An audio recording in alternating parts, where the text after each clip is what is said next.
So today we're actually at my usual gym, being the gym joint in Bourne End, and we're going to do a pull day. Shockingly, I'm actually going to train today, rather than going around a commercial gym complaining about the problems within said gym. This is pure gym. So I'm going to take you through what I currently do for my pull day at the moment, which is very much focused on me and my weaknesses. One of my big weaknesses from a physical development standpoint is going to be my lats, bum bum bum. Hence why the volume towards that muscle group is going to be slightly larger. So sick, I need a wee. Also very quickly, if you're here still and haven't given up watching my video, at Harry_TFNL, TikTok, Instagram, the socials, follow me, because if you don't, I'm going to complain that no one loves me.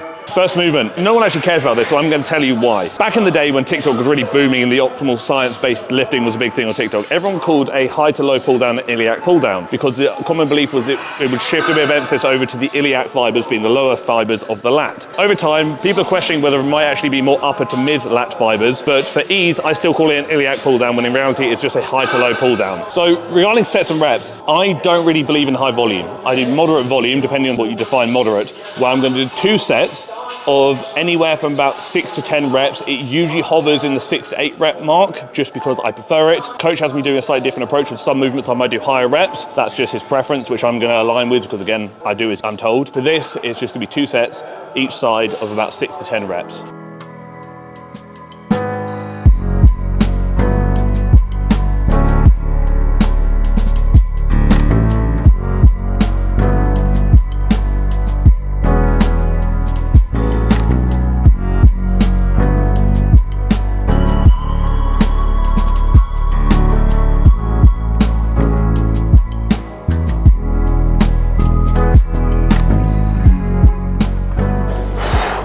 So first movement done. Big thing I want you to notice throughout those videos you just saw. You notice how I'm leaning back slightly. Essentially, when you're more upright and the elbow is coming down, what happens is the elbow bends more. So more of this is occurring, which means a lot of my bicep, or a lot more bicep, is being recruited. The less elbow bend occurs, the less bicep. If I lean back slightly, my lats are still going through the same range of motion. As my elbow is bending less, the bicep is working less, thus potentially being less likely to present a weak link in the chain. I want my lats to fatigue and fail. I don't want my biceps to fail. Let's go. So next movement, shifting a bit of emphasis over to the upper mid-back situation here. T-bar rows, or chest supported rows, whatever you want to call them. Bit more elbow flare here. Essentially what you can do is you can largely influence what muscles in the back are being favored or advantaged based on your upper arm angle. Closer the upper arm to the body, more lats. The further and further away it gets, the higher and higher up the back you're going. So you're looking at more like mid to upper back as you come higher up. Also heavily dictated by the level of retraction you go through. You retract a lot of your retractor muscles are going to do that, being mid upper back muscles. So things like your traps, etc., etc. When your elbows are tucked, less retraction is going to occur because you're trying to shift emphasis to the lats. So funnily enough, I actually hate this movement. Not because it's not good, it is a great movement, but I just find it so tiring and mentally fatiguing to do. I can't wait for it to be done because I genuinely dread it. Not quite as bad as split squats. I just don't do them because I hate them so much. This is close though. Again, it probably is an element of just having a lot of weight crushing you so I can't breathe, but also as an element of, I just find it really taxing. I think I'm actually just quite fragile. The unrack is also horrible. Basically, we go up to 4.5 plates today. I don't do things by kilos, we do things by plates. So 4.5 plates is what, 90 kilos? It's easier saying 4.5 plates, so we're gonna go with that. Couldn't find the hole.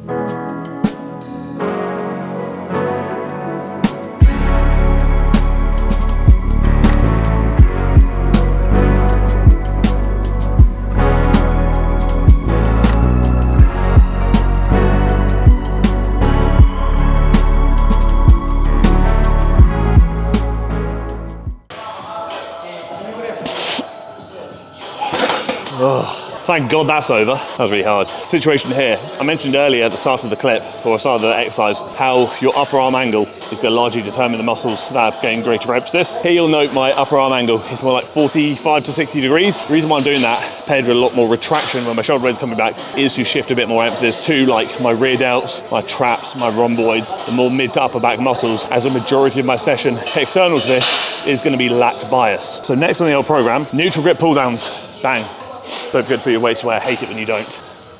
So a little trick tip here. So many times you see people when doing like narrow grip rows, loads of people use a really narrow handle like that. Who has a frame that narrow? No one. When you're rowing for the lats, what I want is that upper arm to be as close to the body. Keep it tucked. When I'm like this, immediately it's flaring. I'm limiting range of motion.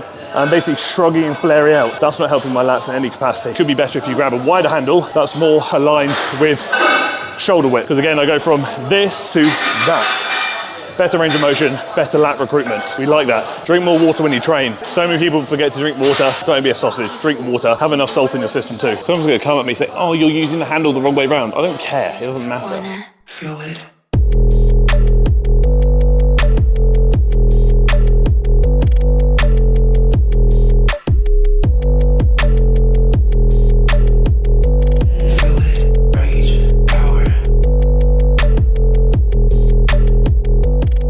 Ooh, it sounds really weird. One thing I really try and drill when I'm doing most lat dominant movements is almost trying to tuck my rib cage into my pelvis slightly and just kind of really pulling, like I said, rib cage down into the pelvis, elbow all the way down into the pockets. Just for me, it helps me cue to shift emphasis to my lats and not allow my stronger muscle groups, being things like my upper back and traps, to take over. You're welcome. Cable lat pullovers, like whatever you want to call it, there are 1,000 different names. I call them lat pullovers or lat push downs, whatever you want to call it. I don't care, your choice. Basically, I know you're thinking, well, Harry, you're working the lats through the same plane of motion again. I've actually addressed this in the video with Ryder because my coach said so, and I do as I'm told. As a note, actually, for TFNL coaching, if you aren't aware, I coach clients on a one-to-one basis online, whether you work out at home or at the gym. Click the link down below in the description. The application form is always there.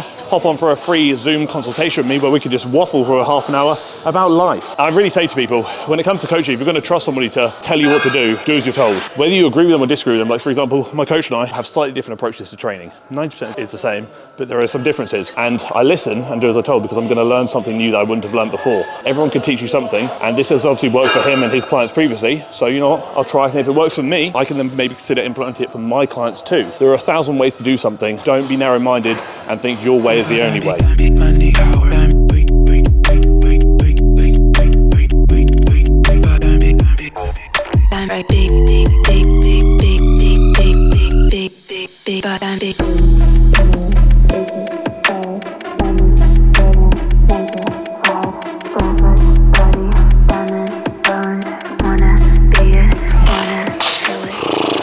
One thing I'm trying to like cue and drill is really focus on what my elbows are doing, trying to get my elbows down to the pocket.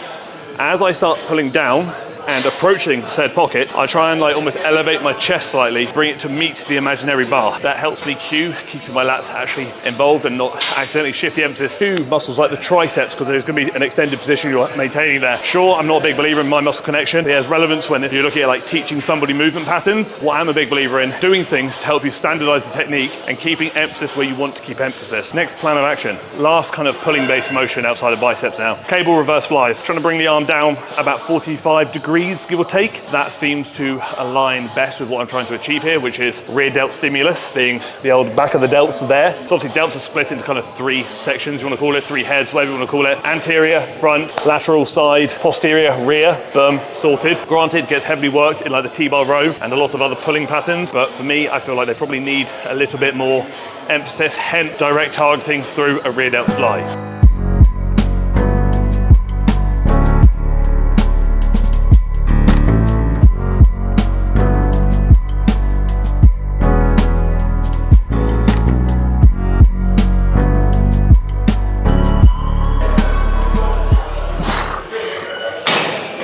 Couple of things I want to note here. Firstly, cuffs. I find if I do these without the cuff, where I'm holding on to just the ball, it limits my ability to take this to failure because I'm more concerned about my hands hurting because I'm a bit fragile, and also my grip. I eliminate that by using cuffs. Game changer. A lot of people short wrap this, don't. What I find is making sure you get good emphasis in that lengthened position, or as much of a lengthened position as you can get it, being this top portion, is very important for rear delt stimulus. So the whole way up, the whole way down. Time for biceps. 2 curl variations, an incline base curl. Also, when you're doing an incline curl, you do not need to lie down. Don't look like a sausage. Put yourself in that massively stretched position like Mike Israel is plastering all over social media. Just look like a willy. Stop doing it. When doing incline position, if you're going to, all you really want is your elbow to be slightly behind the body. You don't need to lie down to do that.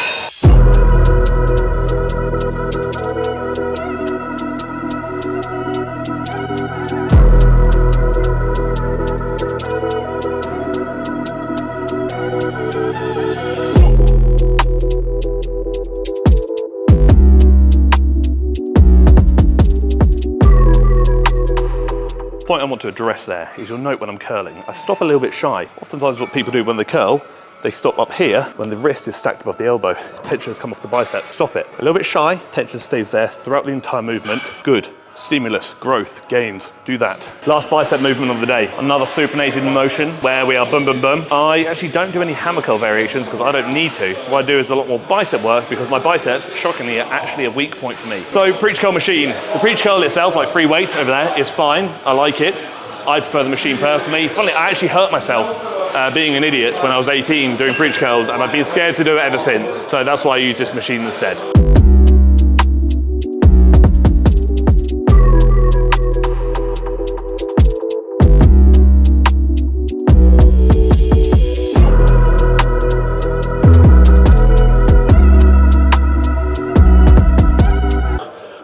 My drop off is so aggressive. I'll be fine. So this is actually the end of the video. Biceps done. A little bit more volume than I typically do, but I actually quite like it. Again, Soren, it's behind me, it's coach. Tells me what to do, so I do it. And that's quite simply, I think, what you should probably do with coaching. Don't get me wrong, question things and ask for reasons, 100%. You've got to challenge, not in like a confrontational manner, but in a, why are we doing this? Let me learn, let me understand. Because if you understand something, you're gonna better apply it to yourself and stick to it. It really does come down to trust the process. Trust the process, ask questions, learn for yourself, apply, and you'll probably be okay. I say this to clients all the time. Do as you're told, you'll see results. If you don't see results, you're probably not doing as you're told. Speaking of which, tfnl coaching is always linked down below in the description. So if you want to hop on a free Zoom consultation call with me where we can just waffle about life and lifting and fat loss and muscle gain and getting stronger, click the link below, fill in the application form, and I'll drop you an email and harass you with my waffle. Like, comment, share, subscribe. I don't know who you're going to share it to, but if you could, that'd be great. Thank you for tolerating my lifting, and thank you for tolerating the video.